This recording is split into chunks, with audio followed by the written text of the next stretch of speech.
Announcements none. Papers have been laid. Questions? Yes, Honourable Leader of the Opposition, your PNQ, please. Thank you, Madam Speaker. Madam Speaker, I've given notice the following private notice question addressed to Dr. the Honourable Prime Minister, Minister of Defence, Home Affairs and External Communication, Minister of Finance, Minister for the Greeks and Outer Islands. Whether in regard to Mr. R.S., former Governor, and Mr. G.S., former Second Deputy Governor of the Bank of Mauritius, he will A. state the reasons, 1, for the resignation thereof, indicating the actions, if any, taken at the level of his office to reinstate confidence in the BOM and the financial sector, and 2, why he asked Mr. R.S. to resign as chairperson of the Financial Services Commission, and B, for the benefit of the House, obtain information as to the 1, compensation paid thereto, and 2, total cost of missions undertaken and per diem allowances paid thereto. Thank you, Madam Speaker. Madam Speaker, let me first point out that as soon as we took power in last November, I made it a topmost priority to restore confidence in the Bank of Mauritius, the bank and financial sector, services sector.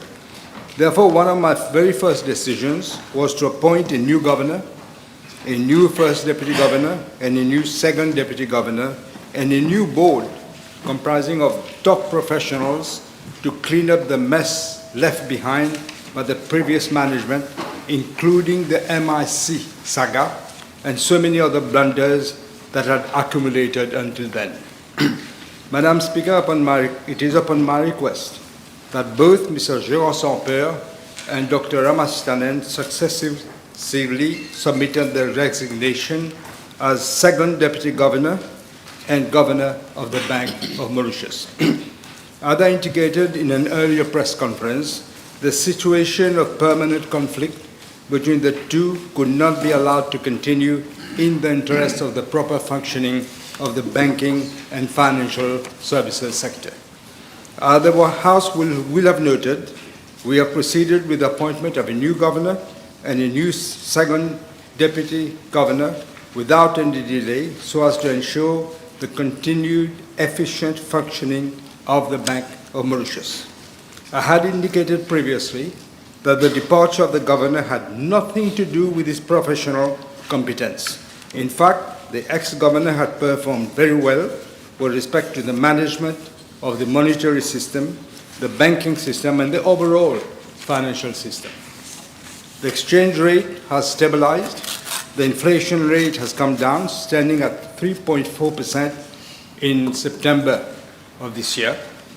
And the country's official foreign exchange reserve have increased. When we took office, it was $8.4 billion US. It has now increased to $9.6 billion. That is a little bit more, $1.1 billion US more. Let me stress that we have appointed a new governor and a second deputy governor who are perfectly suitable for the positions. The governor is someone with excellent credentials and has extensive international experience, having worked for many years at the IMF. The second governor is a career professional who has been at the management level at the Bank of Mauritius for over 4 decades. Madam Speaker, with regard to Part A2 of the question, Dr. Sitanan resigned as chairperson of the Financial Services Commission because his appointment as chairperson of the FSC at the time was made upon his appointment as governor of the Bank of Mauritius. The House may wish to note that Mr. Desiree Venkatachalam has been appointed as Chief Executive of the FSC as from the 16th of September 2025. Mr. Venkatachalam is a seasoned development banker with over 30 years of international experience in finance, including holding multiple senior leadership positions for over 2 decades at the African Development Bank.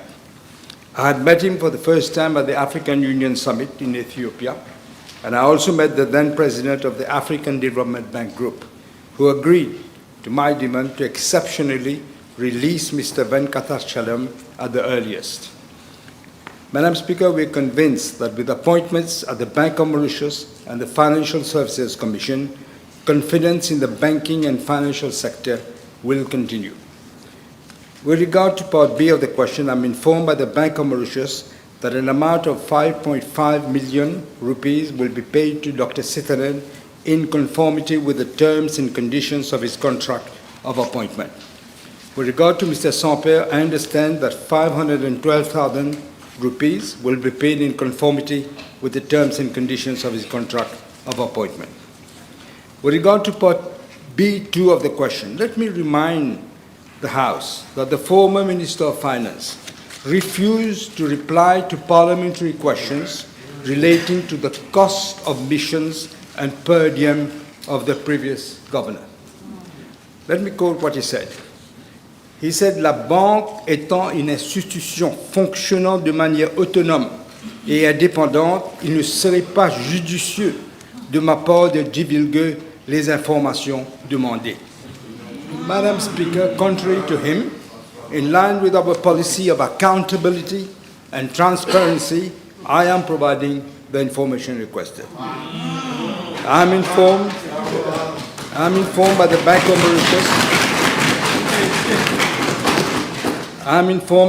of Mauritius that the total cost of missions undertaken by the ex-governor amounted to 4.3 million rupees, which includes per diem of 2.2 million rupees. I wish to emphasize that the per diem rate has been paid at the existing rate. With respect to Mr. Sampere, I'm informed that no overseas mission has been undertaken by him. Your first supplementary. Yes, thank you, Madam Speaker. First lesson. Thank you, Madam Speaker. I refer to the very words used by the Honourable Prime Minister when he stated that he appointed those persons to clear the mess at the Bank of Mauritius. And instead of that, they've created more mess at the Bank of Mauritius, Madam Speaker, which was forced. Please come with one moment. I want you, no statement, please. Please come with a question. Thank you, Madam Speaker, which has forced the Honourable Prime Minister to sack the persons I referred to. May I ask, Madam Speaker, the Honourable Prime Minister, with regard to the first Deputy Governor of the Bank of Mauritius, Mr. R.H. He also has been the subject of severe allegations. Can the Honourable Prime Minister inform the House why the first Deputy Governor is still in post, whereas the Governor and the second Deputy Governor have been asked to resign, Madam Speaker? Yes, Prime Minister. Yes, allegations, as you said, allegations are made against everyone. But we haven't found any substance in those allegations. Second. If you don't find any substance, there have been allegations on a meeting between the first Deputy Governor and a representative of the Bank of Africa Group, and a letter addressed to the first Deputy Governor confirming that meeting has also been made public. Put it in the press. Has the Honourable Prime Minister quiet about this allegation in particular? One moment, Prime Minister. Anything you want to say, Leader of the Opposition, you're a seasoned politician. Please put... No. One moment. Let me do my job. The rules change now. No. All I'm asking is the same thing you want to say, put it in the form of a question. All right? Can we do that? Please, Prime Minister. Well, as I just said, there are no substantive... allegations are made against even him, allegations are made. But we have to have substantial proof of anything. There is none. Okay. Your third question, if you have one? Yes. In the form of a question, please. Yes. Madam Speaker, the former governor of the Bank of Mauritius leaves behind a climate of suspicion and a central bank which has lost all its credibility in the eyes of the public. Can the Honourable Prime Minister inform the House whether the new management of the BOM has initiated an internal inquiry about all these issues, particularly following possible leakage of information and documents at the BOM? Will he agree that by maintaining, and I come back again to that, Madam Speaker, by maintaining the first Deputy Governor in post, this will further damage the credibility and reputation of the central bank? You will agree? You will agree, Honourable Prime Minister, that the first deputy is tainted and he should go? I don't agree at all. I just said. There were two questions in one. Yeah. The first one. With what you're saying. You're saying, but I don't agree at all. As for whether investigations are being done, I think that was the question. Yes, I'm told yes. Don't put two questions at the same time, please. You got time. You got time. Madam Speaker, one of the decisions of the former governor of the Bank of Mauritius was the suspension of a trade unionist, Mr. CR. Now that the governor has been sacked, will the bank consider reviewing that decision in order to dispel, and that is important, that perception of a culture of harassment and bullying at the Bank of Mauritius? It has absolutely nothing to do with the question, but let me remind the leader of the opposition, he should know that the Bank of Mauritius has total independence. I'm not going to put my nose in whatever the bank is doing. One more question. Madam Yes. Speaker. Madam Speaker, there has been serious allegations of interference in the activities and the administration of the Bank of Mauritius by the son of the former government, for example, concerning allocation of tenders, and I refer to, for example, the IT project, recruitment of a canteen operator, and also for the setting up of that meeting with the CEO of the Bank of Africa.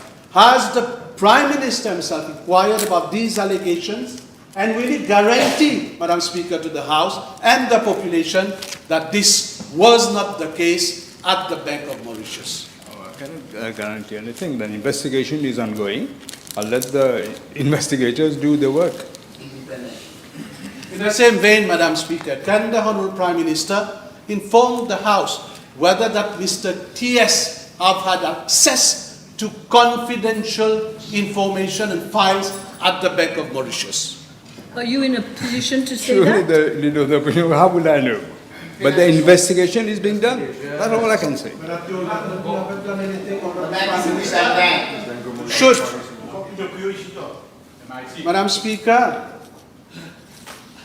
there has been recordings of threats between the directors of Menlo Park and the son of the former governor of the Bank of Mauritius. Will the Prime Minister, now I'm talking, consider putting an independent inquiry on all these aspects due to the fact that it may have happened that the documents and statements done may have been controlled, if I put it this way, par une main invisible en dehors de la police.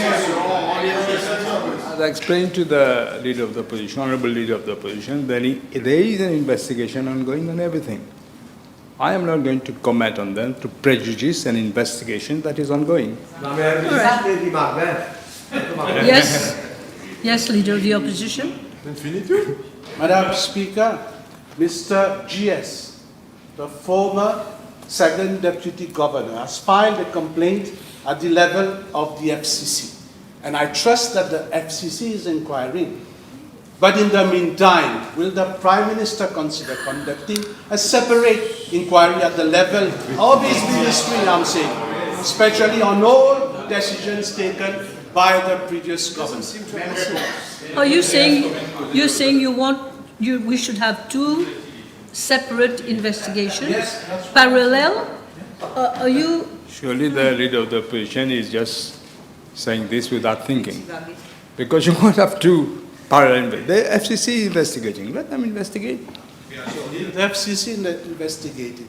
Can the Honourable Prime Minister inform the House why, with regard to the statement made by the directors of Menlo Park against Mr. TS, the police is taking so much time.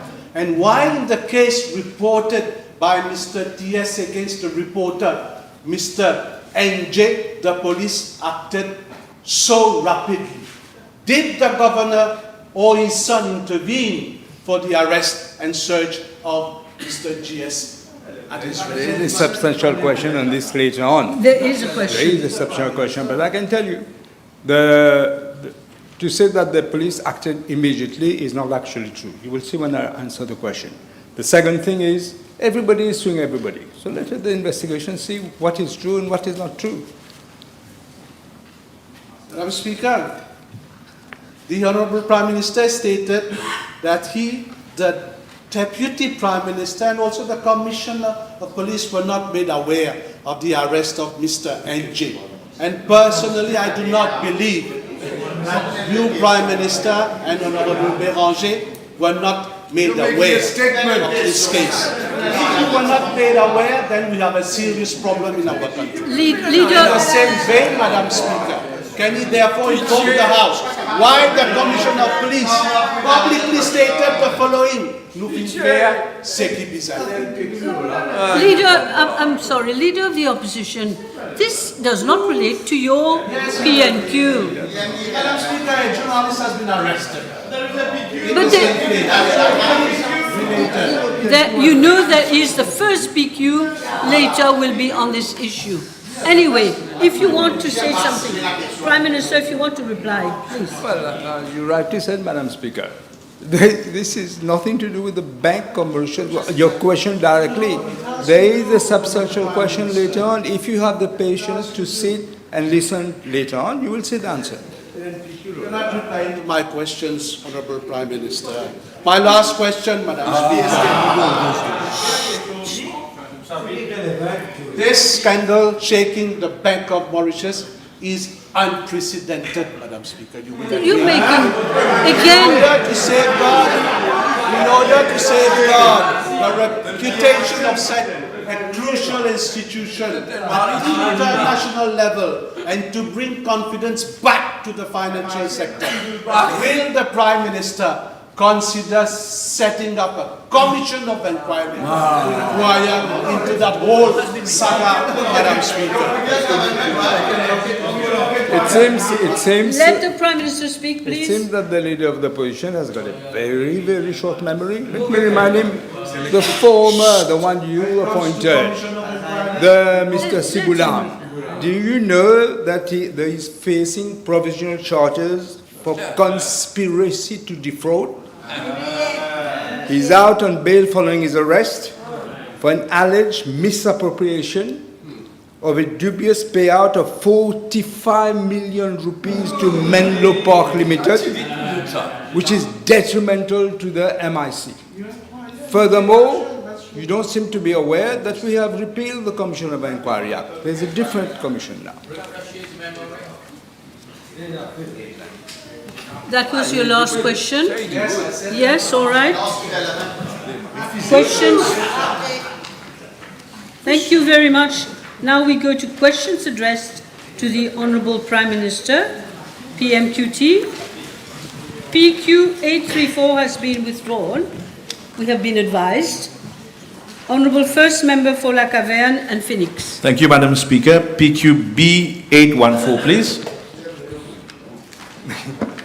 Madam Speaker, I'm informed by the Commissioner of Police that on the 29th of August 2025, Mrs. KDJH, officer in charge of the Mauritius Investment Company, made a declaration at the Central CID regarding an article on scoop.mu. That was on the 29th of August. On the 11th of September of the same year, that is this year, another declaration was lodged by one Mr. T.S., CEO of Elysium Capital, concerning posts against him on the same platform. Both cases were formally recorded for breach of the Information and Communications Technologies Act. I am further informed by the police that they attempted to obtain the statement of Mr. N.J., the alleged author of these posts, by calling him over the phone several times but I'm informed that he was unreachable. As per the established practice, a case conference was held at the level of the Central CID, comprising of senior-most officers, where it was decided to make an application for a search warrant under the breach of Section 46(1)(ga) of the Information and Communication Technologies Act at the QPIP District Court. The Commissioner of Police was not informed of the decision taken by the police officers. On the 12th of September 2025, on the basis of the search warrant, 4 Central CID officers in 1 police vehicle proceeded to the residence of Mr. NJ. There was also another vehicle of the Divisional Crime Intelligence Unit on the spot. I am informed that Mr. NJ was told of the purpose of the visit of the police. He was requested to hand over his communication and IT equipment. I am informed that Mr. NJ grew vexed and threw his 2 mobile phones on the floor. Subsequently, electronic equipment, including the 2 mobile phones suspected to have been used in the commission of the alleged offences, was secured for examination. Mr. NJ voluntarily accompanied police officers at the cybercrime unit, and he admitted being the author of the post. I'm informed by the police that he was informed of his constitutional rights, including the right to silence and to legal representation, which I'm told he exercised. I'm also informed that he was provided with communication facilities to contact his lawyer at the Central CID. After examination of the 2 mobile phones, they were handed over to Mr. NG, and he was later allowed to go after the inquiry.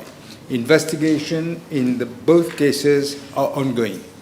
Madam Speaker, ever since the beginning of the mandate of this government, I made it clear on numerous occasions that both in this House and during my address to the nation on the 1st of January of this year, that I consider respect for human rights and the application of Section 5(1) and Section 5(2) of the Constitution as the bedrock of any civilized society.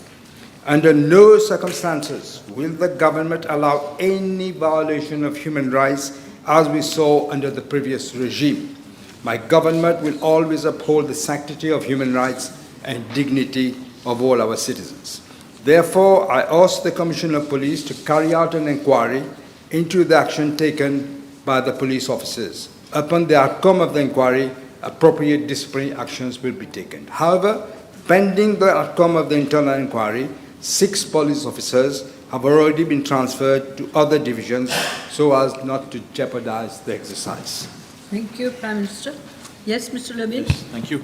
May I ask the Honourable Prime Minister, with regard to the use of Section 46 of the ICT Act, will government consider bringing amendments to this particular legislation with view of it being in conjunction with Section 5 of our Constitution? Because there are being an abuse of provisional charges and cases lodged under this particular section, this particular in-favour section of ICT Act. Will government consider amending this act? As we had said when we presented the government program, for example, the provisional charges will go. It's being worked out by the Attorney General at the moment. We will look at all aspects of all what you've just mentioned. Yes, Leader of the Opposition. Is that Thank you, all right? Madam Speaker. Yeah. The Prime Minister again is confirming that the Commissioner of Police was not made aware of the arrest of that journalist. Did he inquire from the Commissioner of Police why he made the statement "nun faire ce qui bizarre faire"? What does that mean? In fact, I did, and he said he was referring to the fact that the mobile phones were thrown and they were then taken away with the electronic document. In that sense, he was saying what had to be done had to be done. Yes, yes, Mr. Bichu. Merci Madame la Présidente. Monsieur le Premier ministre, récemment, il y a eu un jugement de la Cour concernant la protection des sources des journalistes. Est-ce que le Premier ministre peut nous assurer que dorénavant, s'il y a des cas où les journalistes sont concernés, au moins qu'il y ait une protection des sources des journalistes et que leurs outils de travail ne soient pas saisis? I think that is the case, but when there were allegations, they had to check whether it was done or not done. All right, yes. Next question, Mr. Honourable First Member for Savan. Thank Mr. you. Babaji, yes. Thank you, Madam Speaker. B815. Madam Speaker, I'm informed that following the passage and damage caused by Tropical Cyclone Belal in January 2024, the then Ministry of Local Government and the Disaster Risk Management had approached the then Attorney General's office for one of its officers, assisted by technical advisor at the Mauritius Meteorological Services, to prepare an independent report on whether the then Director of the Mauritius Meteorological Services had failed to advise the National Crisis Committee on the proper trajectory of the cyclone. The report, prepared by an Assistant Solicitor General and a technical advisor at the Mauritius Meteorological Services, was submitted to the then Ministry of Local Government and Disaster Risk Management on the 20th of June 2024. Therein it was concluded that there had been clear indications that Tropical Cyclone Belal was dangerously approaching Mauritius over the period of time spanning from 14th of January 2024 at 04:00 hours to the 15th of January 2024 at 22:00 hours, and that the then Director had failed to advise the National Crisis Committee on the proper trajectory of Tropical Cyclone Belal. Madam Speaker, I must state that the government is not satisfied with the findings of the so-called independent report on the basis of which Dr. Audi was made to retire in the interest of the public service as per PSC Regulations 2039. He subsequently entered a court case to contest that decision, but was encouraged to withdraw the case, and he did so on the 6th of October 2025. In fact, it appears that Dr. Audi would have been made a scapegoat to cover the previous government's blunder. After a thorough assessment of the report, some very disturbing facts have emerged as to the information to the public about impending torrential rains that had been issued, which had appeared on the government portal on the eve of the dramatic events of the 15th of January 2024. The communique was subsequently deleted for unknown reasons. There are also indications that the former Prime Minister already had planned socio-cultural events to attend in the afternoon of the 15th of January 2024, and that there could very well be a linkage between the occurrences that I mentioned.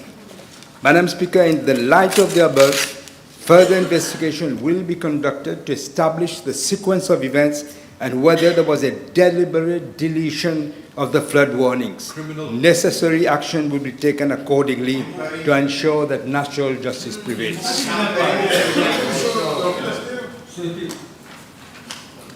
Thank you.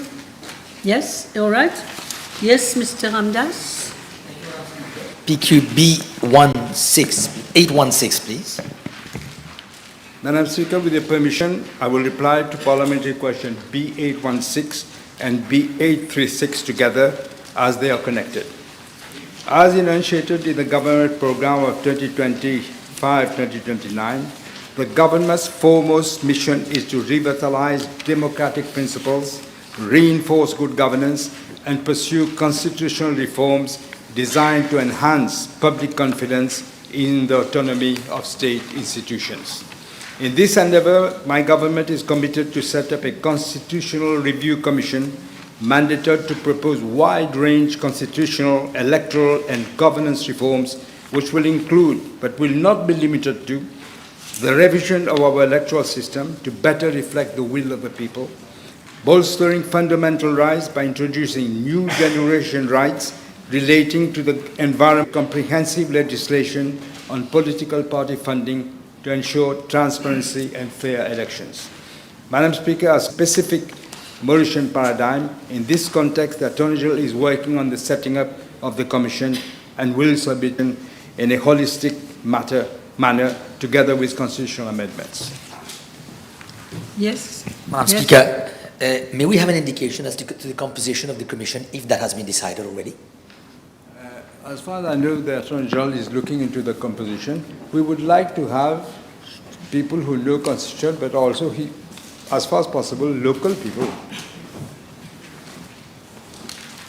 Yes, Ms. Tanu, one moment. Ms. Tanu, your question was answered, right? It seems to me. Do you want a supplementary question? No. Yes, Mr. Bin, yes? May I ask the Honourable Prime Minister, with regard to the time frame as to when this commission will be set up? It will be set up as soon as possible because we want to look at all these aspects, including electoral reform. We want to proceed with electoral reform early, not at the end of the mandate. So this will be starting very soon. Okay. Right, now I will call Honourable Third Member for Grand Bay, Poudre d'Or, Mr. Etraria. Merci Madame la Présidente. Ma question 817, s'il vous plaît.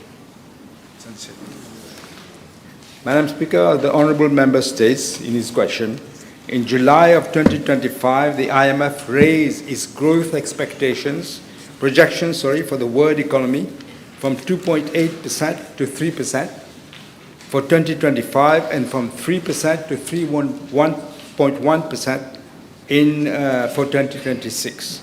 The IMF will release its updated forecast, I believe, next Tuesday.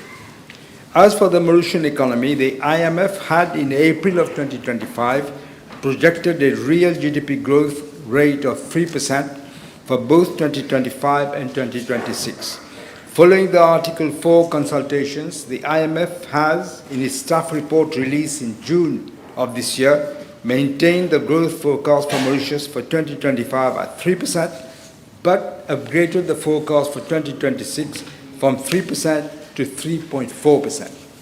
Madam Speaker, according to figures released recently by Statistics Mauritius, the real GDP growth for Mauritius for 2025 is expected to be slightly higher, that is 3.1%. This growth is being driven mainly by the financial services sector and the tourism sector. In fact, we are expecting some 1,425,000 tourist arrivals this year, the first time that we will exceed the pre-pandemic level. Madam Speaker, as I have announced in the budget speech, we are doing away with the inherited consumption-driven approach and adopting a new economic model that will be investment-led, productivity-based, and export-driven. This implies a fundamental restructuring of our economy that will be achieved over time.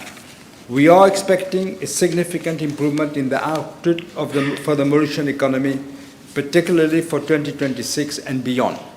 This is mainly due to the following factors. First, we are further diversifying the economy with the development of 4 key, what we call pôles de croissance, namely the renewable energy sector, waste to wealth initiatives, the blue economy, and the creative industries.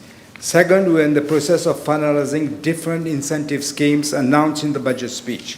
These will give a significant boost to investment in various sectors of the economy.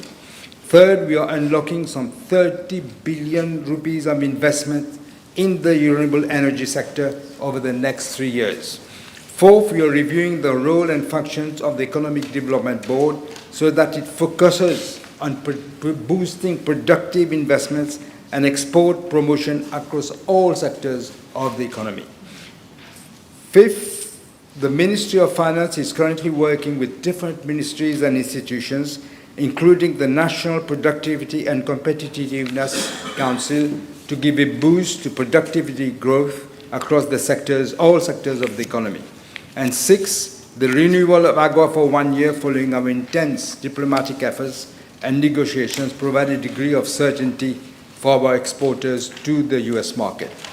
Madam Speaker, we are also harnessing the investment and export opportunities from our trade agreements such as the African Continental Free Trade Agreement, the Comprehensive Economic Cooperation and Partnership Agreement with India, and the Free Trade Agreement with China. Furthermore, with assistance from India under the Special Economic Package that we just received to the tune of $600 billion US dollars, which was secured, as I said during my recent visit, we will implement a number of priority projects in strategic sectors such as port development, road infrastructure, healthcare, and energy. As with regard to inflation, the Bank of Mauritius is projecting an inflation rate of around 4% in 2025, which remains firmly anchored around the bank's target range, which is 2 to 5%. Latest information from Statistics Mauritius indicates that inflation will remain below 4%. Indeed, the CPI index has decreased by 0.1 and 0.2 points in August and September, respectively.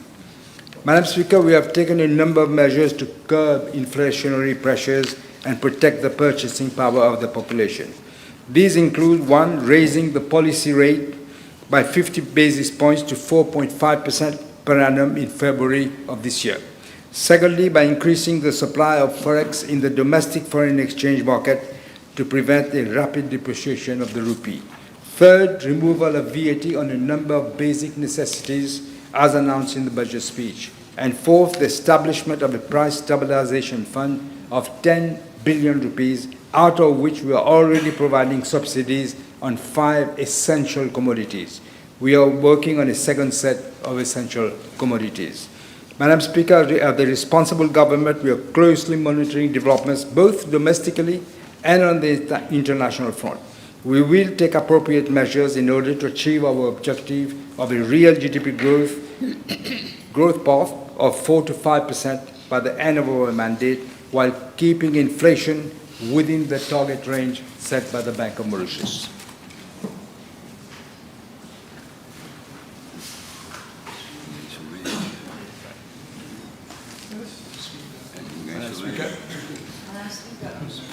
Yes. Yes. Next question. Yes. Yes, supplementary. May I ask the Honourable Prime Minister whether he will agree that inflation rate of 4% as predicted will be exceeded because of the recent increases in the prices of commodities, and also because the VAT that is being imposed on SMEs. We have seen recently the prices of dolpuri. If I may use that sentence again, dolpuri monté au galba, Madam Speaker. Okay? In fact, the leader of said he has a short memory. Do you remember what inflation was when you were in government? This is we are clearing the mess that you left. At one point it was nearly 10%.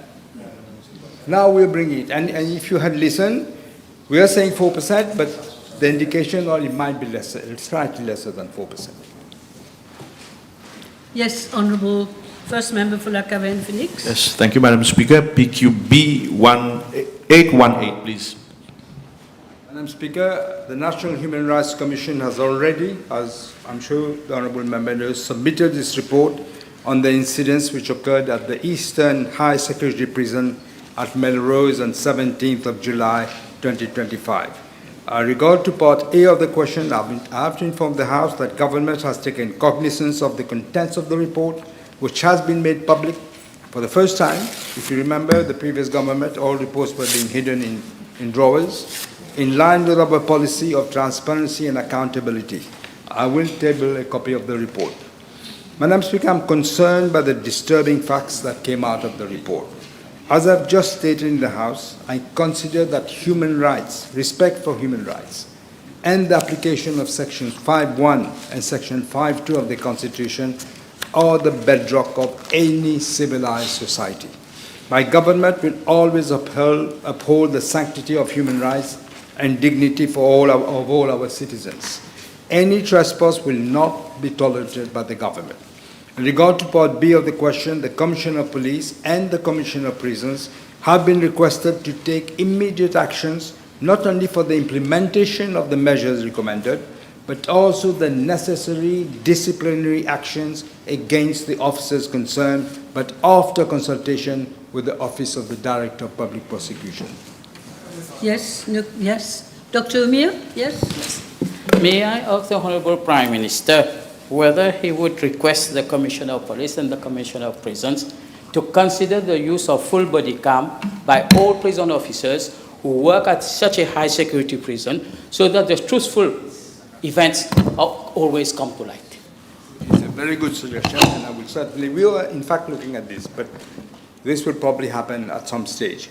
I must also tell you that I had said at the time that don't come and tell me some cameras were not working. If that happens, everybody will be sacked.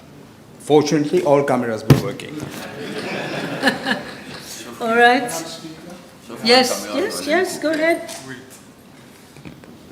Madam Speaker, Question, please. Yeah, I appreciate that the report has been made public, Madam Speaker, because that was a very, let's say, Let him speak, please.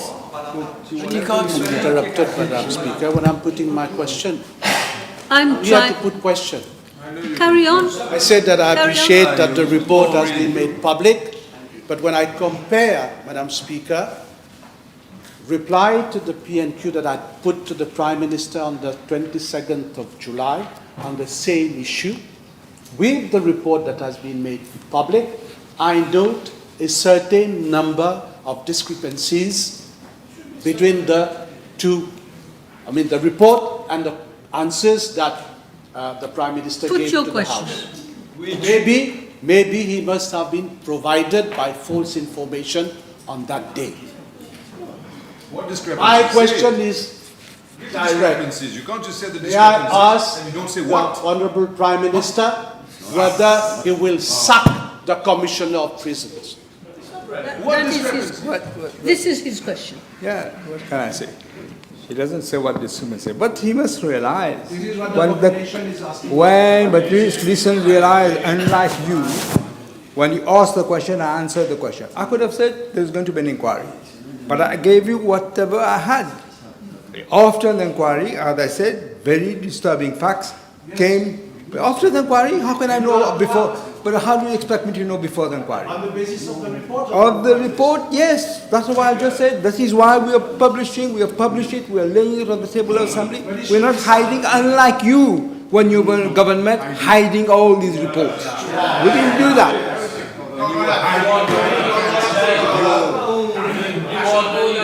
Madam Speaker, may I ask the Honourable Prime Minister, I am glad that he did publish the report. That is commendable. However, the Commissioner of Prison, soon after the incident, had reacted saying that he's proud of his officers and he's proud of them, the way they acted, and that he would take full responsibility.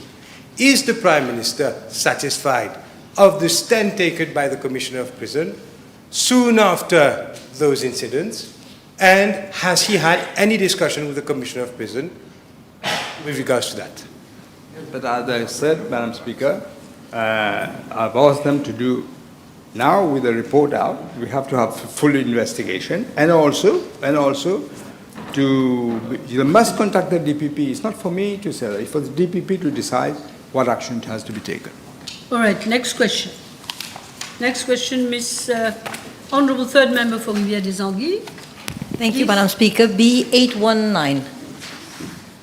Madam Speaker, with regard to Part A of the question, I'm informed by the Commissioner of Police that since January 2022 up to the 2nd of October 2025, a total of 237 cases related to rage incidents and violent or aggressive behavior on the roads have been reported to the police, involving 394 drivers. Out of these, 200 drivers were classified as victims, representing 51%, while 194 drivers were classified as perpetrators, representing 49%.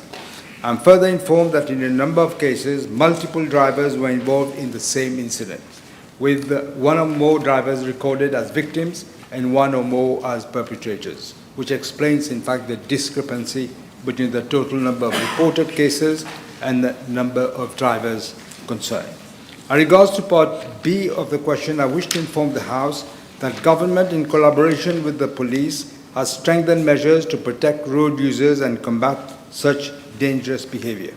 These include the reintroduction of the new penalty points in January 2026, with severe sanctions against reckless and antisocial practices as well as illegal races. Secondly, to enhance patrol presence, police officers, including riders, are now daily deployed at strategic locations to regulate traffic near schools, bus terminals, light rail stations, and commercial centers. Thirdly, an awareness campaign in schools, shopping malls, and public transport, also at the light rail stations, is being carried out.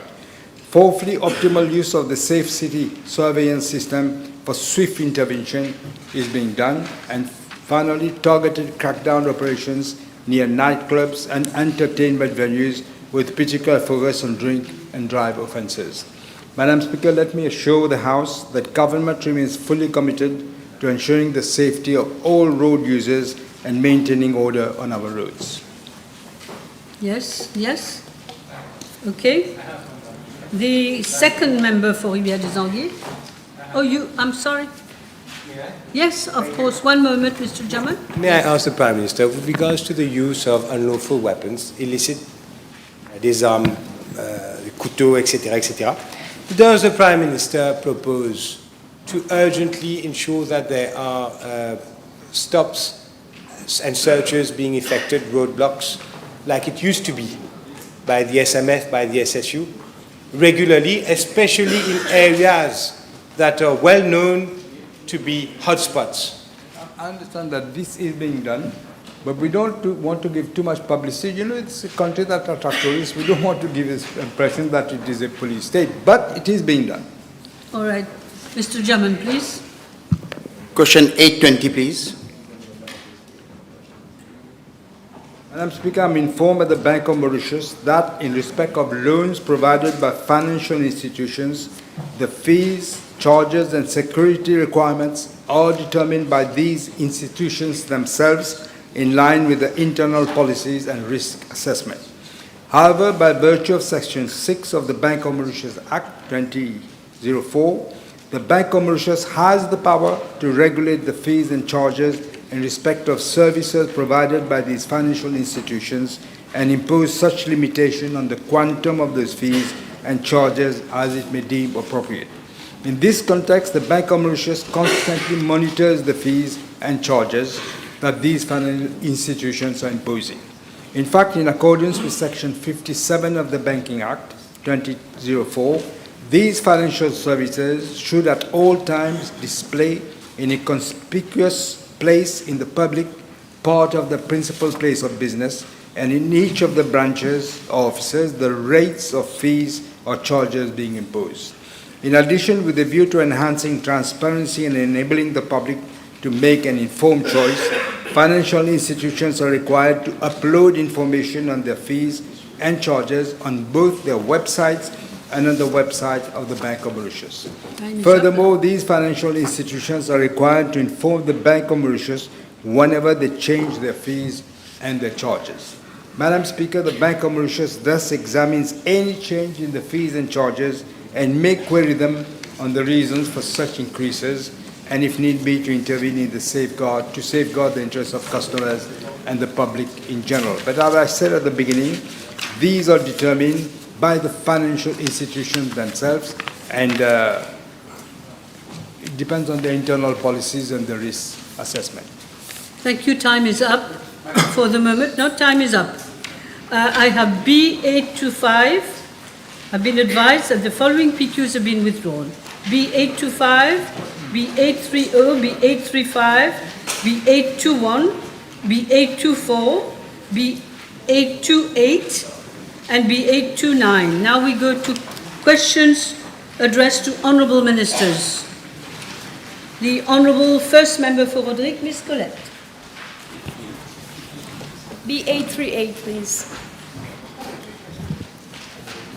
Madam Speaker, I will seek your indulgence because the reply is quite lengthy and it will be free in one. You don't want to circulate? Sorry? You don't want to do partly and then circulate? In the light of concern expressed, in the light of all right.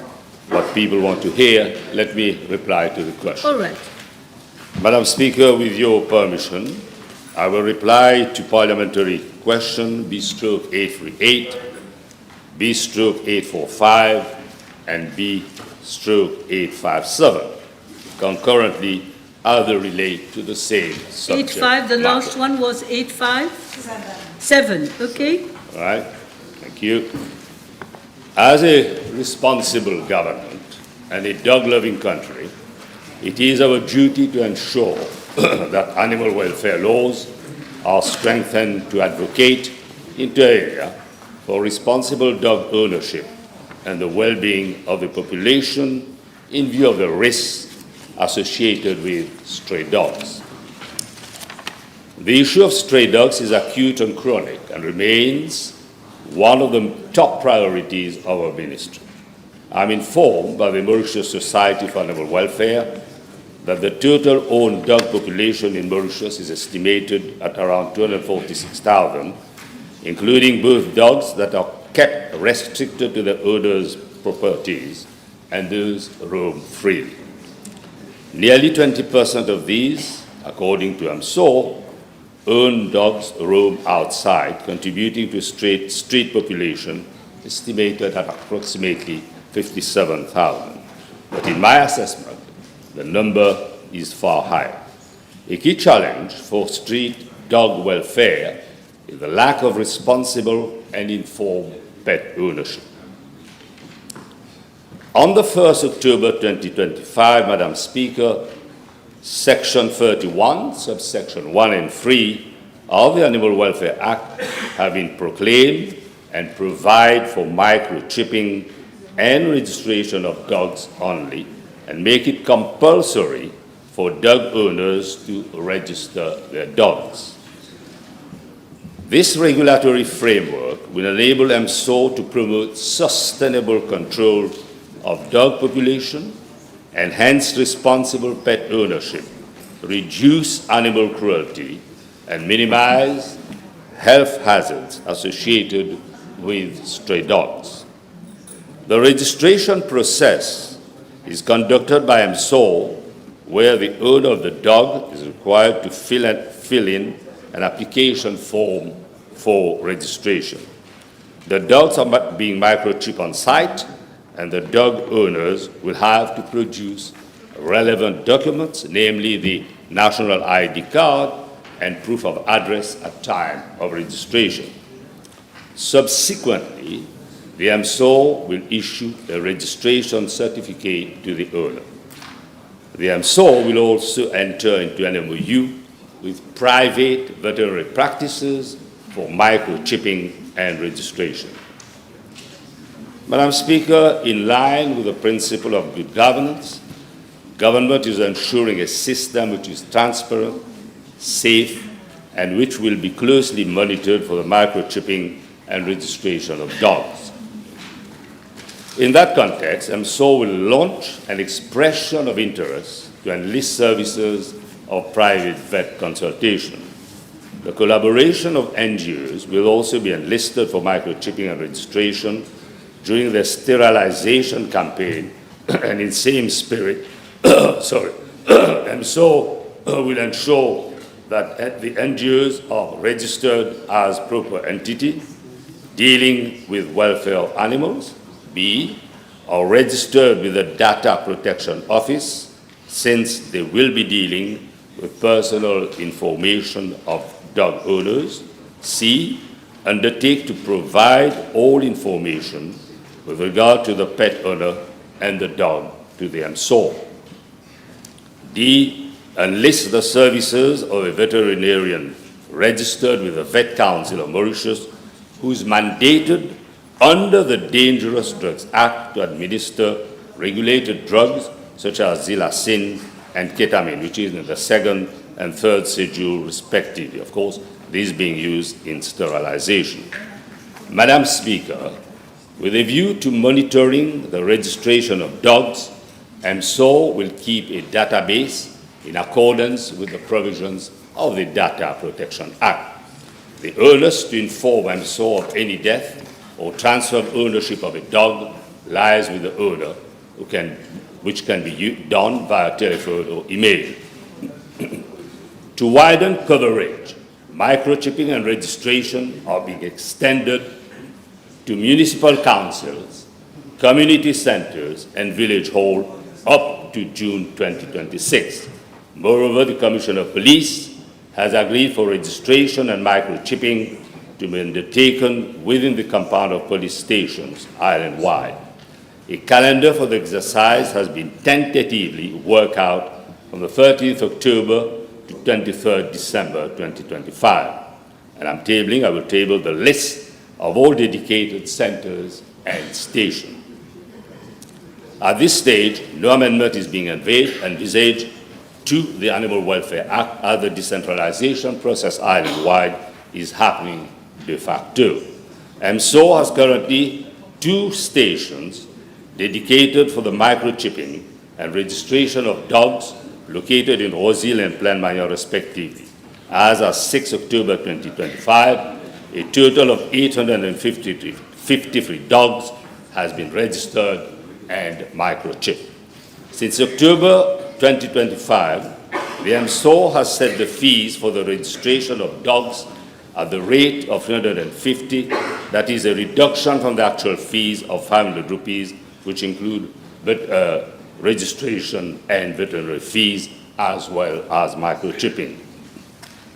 Madam Speaker, as a caring government and our concern on animal lovers, the MSO is promoting mass sterilization campaign whereby dogs are being microchipped, registered and sterilized free of charge, given a number of hardship cases have been observed and a flexible approach is being adopted.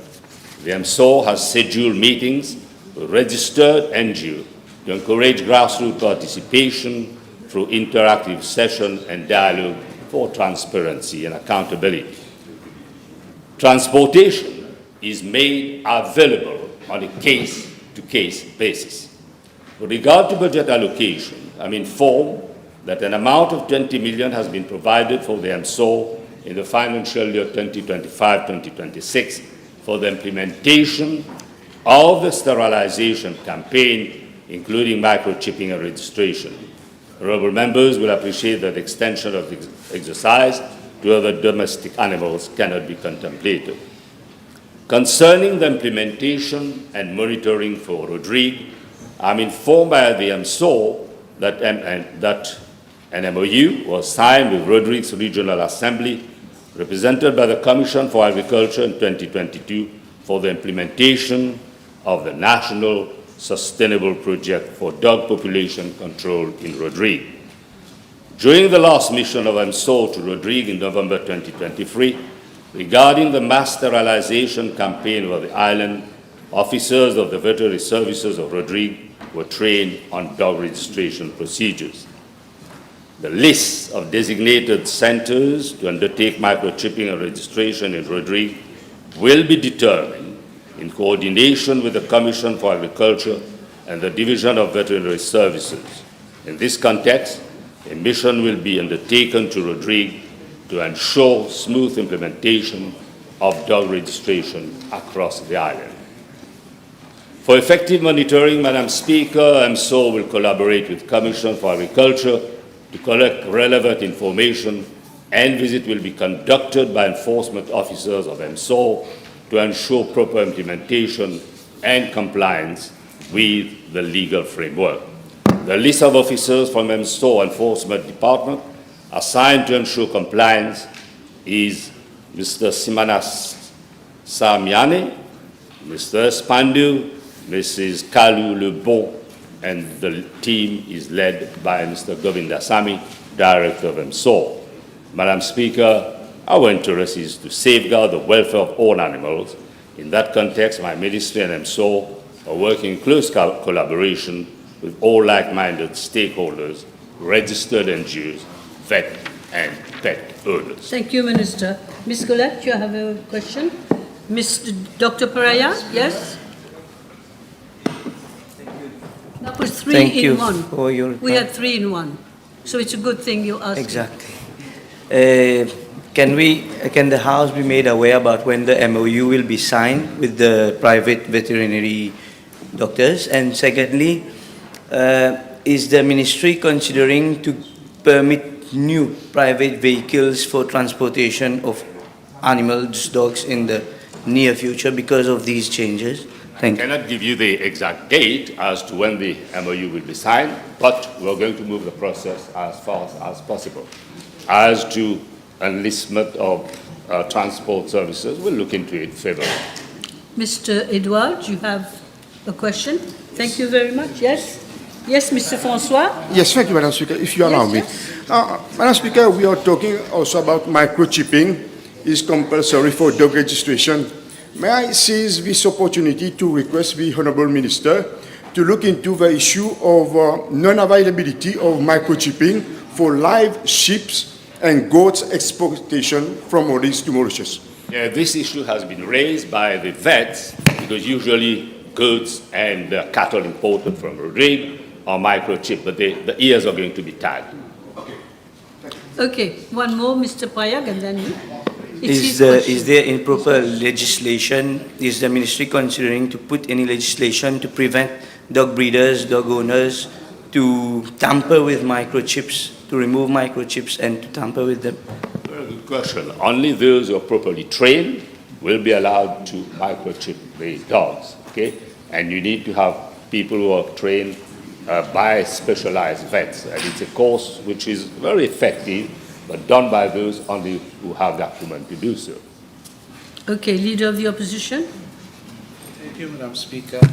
The Honourable Minister is a seasoned politician, Madam Speaker. This is a case of après la mort, la tisane. Can I L'amour ask... ou la mort? La mort. Pas l'amour.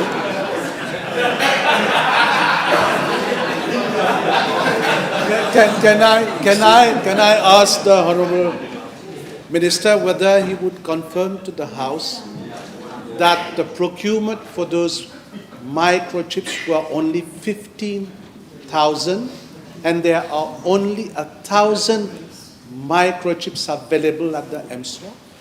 No, but this is an exercise for which tender was called for. The moment these microchips are going to be used, there'll be fresh tender called for. But we'll proceed in a graduate manner, step by step, and we're reaching out for a great outreach, much to your displeasure. Yes, Mr. Duval. Thank you. Madam Speaker, may I ask the Honourable Minister, given the total chaos that has surrounded this measure, the total chaos which has surrounded the implementation of this measure, may we know when will the offences be implemented by the police, by his ministry, firstly, and secondly, when does he expect total registration to be completed? And I hope that the imposition of fines and other offences will await la date butoir, which should be in a much longer term. Well, the chaos is within the rank and file of the opposition, Madam Speaker. As far as we are concerned, we are addressing this problem in a very forceful manner with a humane and ecological approach. And we are getting the results. Why? Because even those who are reluctant to come are coming forward. And you can rest assured we will deliver. Don't argue. Another question?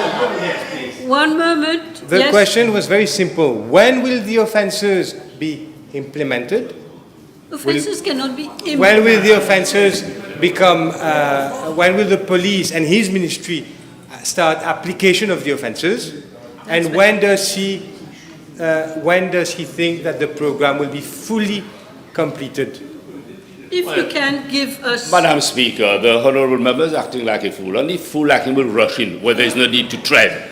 There is time given, and within the space, we are... What is that space? Well, there are 120 days, during which time, okay, we will reach out to as many people as possible. And since in relation to the offence, not going to be applied, with a hammer on the table, okay? Things will be done diligently and in a very humane manner. I'm giving you, but not the same question. Madam Speaker, the question is, what happens today, now that the law est entré en vigueur, what happens if a dog causes an incident? Will the police be mandated to charge that person for failing to register the dog or not? And until such time, when will the police be And mandated? one moment, it's very simple. The law must be applied once it's the law. Madam Speaker, as I said, the law will be applied, but it will not be applied abruptly and Exactly. against the right of individuals. Okay, that's enough on this question. We are only on the first question, so I think we can move on now. Honourable Second Member for Savannah Black River, Mr. Jagannath. 1 moment. Madam Speaker, please. B3839. That's it. B839. Following the approval of the Central Procurement Board, the contract was awarded to RB Construction Limited on 31st August 2021 for an amount of 107.5 million rupees, and this figure includes a contingency sum of 5 million rupees excluding VAT, after a discount of 12.5 million rupees. The contractor took possession of the site on 27 September 2021. Madam Speaker, I am advised that the project faced several unforeseen challenges during implementation, which caused delays. And I am tabling a comprehensive report outlining the detailed reasons for the delay in the completion of the Suivez Market Fair, which includes the adverse climate conditions, including frequent heavy rainfall and flooding on site, non-performance of the former project manager, who was also the appointed architect for the project, changes in the scope of the substructure due to the topography of the land, unavailability of expatriate labor faced by the contractor resulting from the restrictive policies of the outgoing government, additional works allocated to the contractor for the construction of drainage system, and poor project management by the District Council of Savannah, among others contributing factors. Madam Speaker, I am informed by the District Council of Savannah that the project will be fully completed within the next 2 weeks. This will be followed by an expression of interest exercise for the allocation of stalls to vendors. It is expected that the Suivez Market Fair will become operational by mid of December 2025. Thank you. Yes, Honourable Third Member for Vieux-Grand-Port-Rospel. Speaker, PQ B840, please.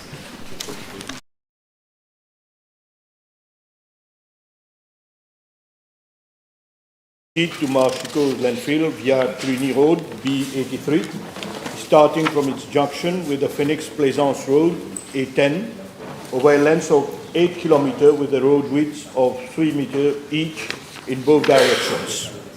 Due to the constant movement of the waste carriers and with the expansion of the landfill, increased pressure is being exerted on Cluny Road, representing road safety hazards along the Cluny Road and at the Nouvelle France roundabout on the motorway M1.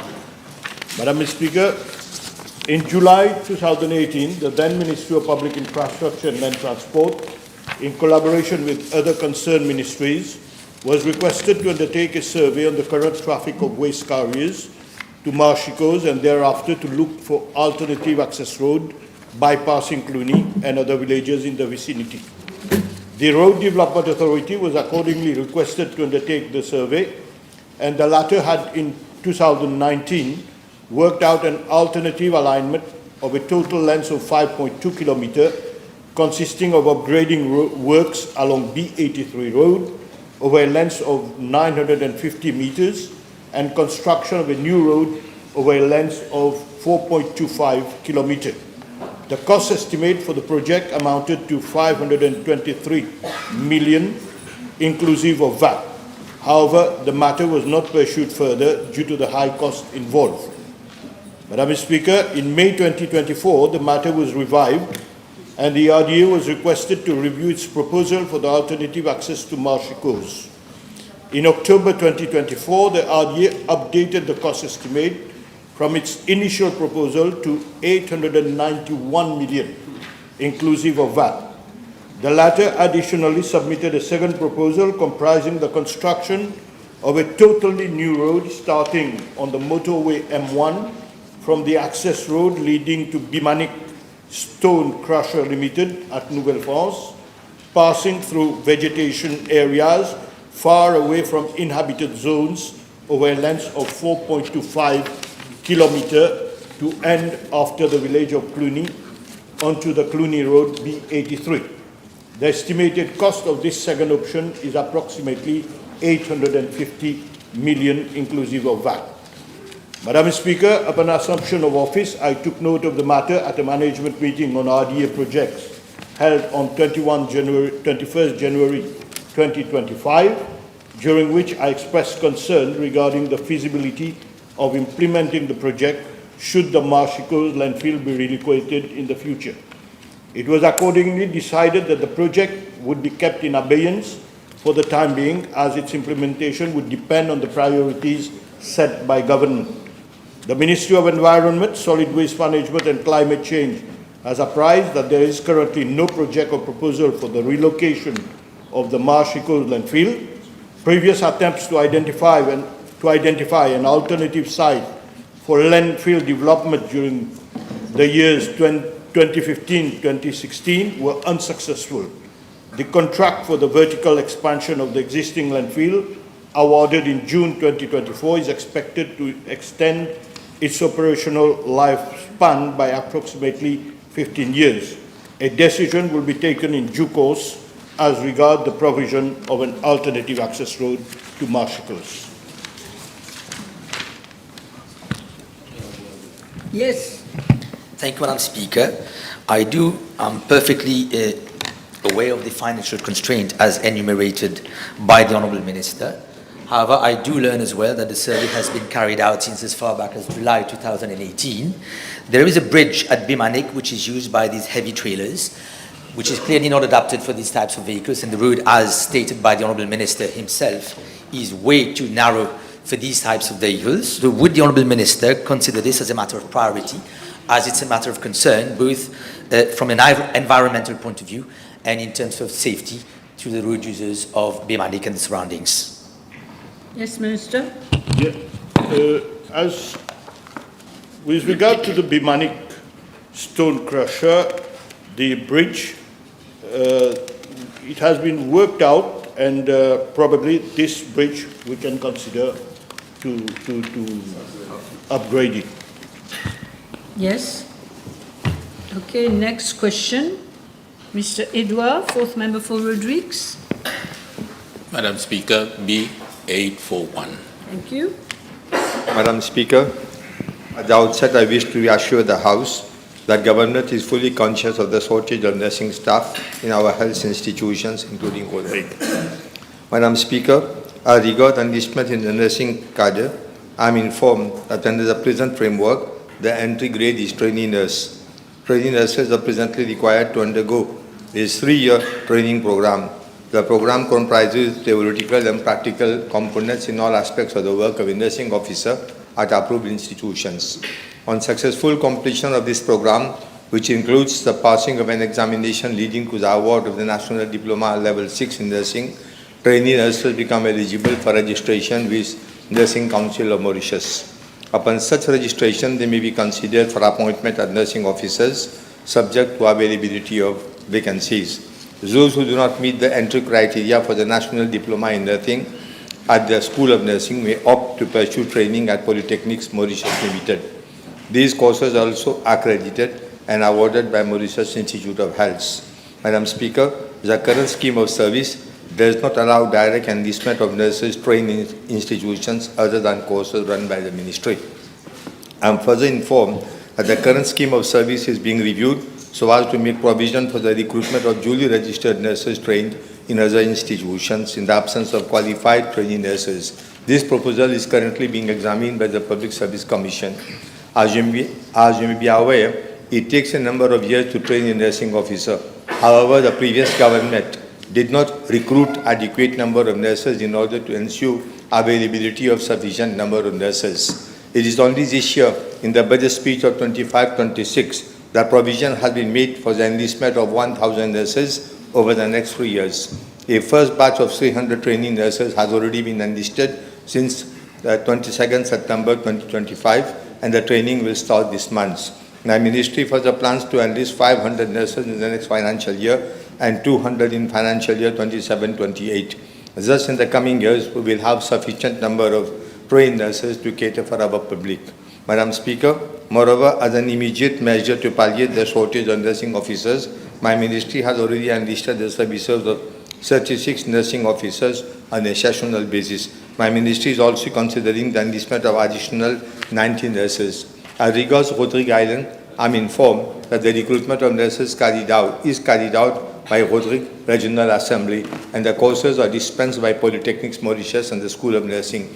A batch of 166 students presently following courses at the School of Nursing, including 29 students from Rodrigue, are expected to complete the Diploma in Nursing course by June 2026. Thank you. Yes.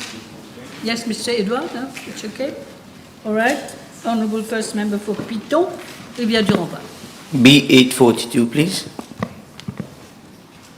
Madam Speaker, according to the Housing and Population Census 2022, Mauritius had a total of 86,607 persons with disabilities, of whom 82,815 were aged 16 years and above. 42,674 persons were retired, 6,009 were employed, while 927 were actively seeking employment. And I'm herewith tabling the relevant data of the Housing and Population Census 2022. As regard to Part A of the question, I am informed that by the Ministry of Public Service and Administrative Reforms that there are 110 persons with disabilities who are employed in the public sector. With regard to data for the private sector, I am informed that the Ministry of Labour and Industrial Relations keeps no such record at its level.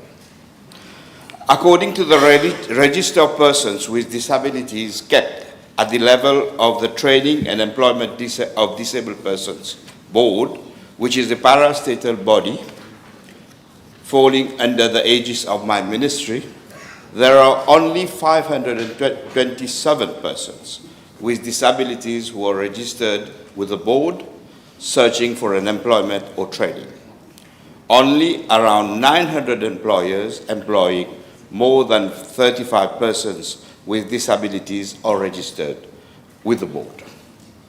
At present, the Training and Employment of Disabled Person Act 1996 provides that all employers with a workforce of 35 or more must employ 3% of their staff among persons with disabilities. The Act also requires the maintenance of registers of persons with disabilities as well as a register of employers. The establishment of a hearing committee to review non-compliance and the possibility of requiring non-compliant employers to be fined. Although the above-mentioned framework was progressive for its time, it could not be effectively enforced and implemented due to various reasons, amongst them our lack of staff and associated resources. The number of trainings conducted over the years has systematically declined, whilst reporting and compliance mechanisms have in turn remained weak. Madam Speaker, with regard to Part B of the question, first, as I previously informed the House in my reply to parliamentary questions B501 at the sitting of 13th May 2025, my ministry is currently working on reform initiatives for disability-related pensions. An employability element will be included in the new assessment model. Thus, the scope of the new assessment model will include, amongst others, a job capacity evaluation of the persons with disabilities, and the panel will channel all such cases to the Training and Employment of Disabled Pensions Board, or eventually to the National Empowerment Authority under the coming new law. We are expecting the first phase of the reform to be enforced very soon.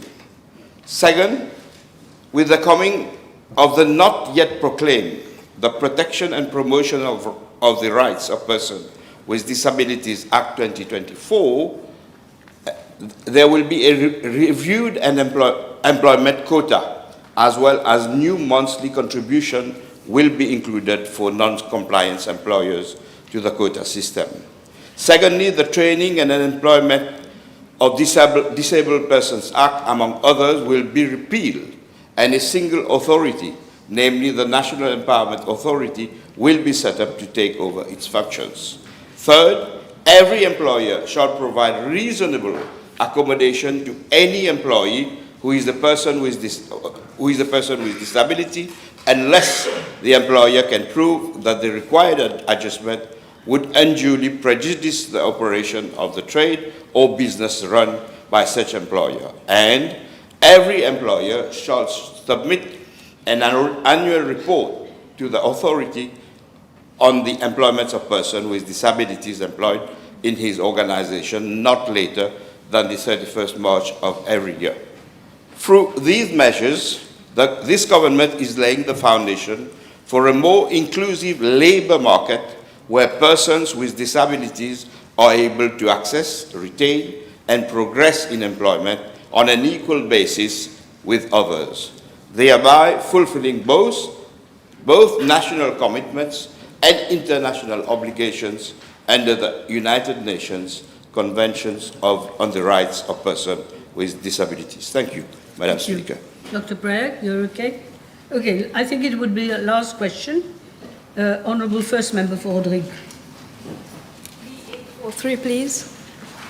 Madam Speaker, allow me to take the time of the House to underline once again that Rodrigue is an autonomous island operating under the Rodrigue Regional Assembly, Act 2001 and Section 26(1). Thereof provides that Rodrigue Regional Assembly be responsible for the formulation and implementation of policy in respect of matters relating to youth and sports.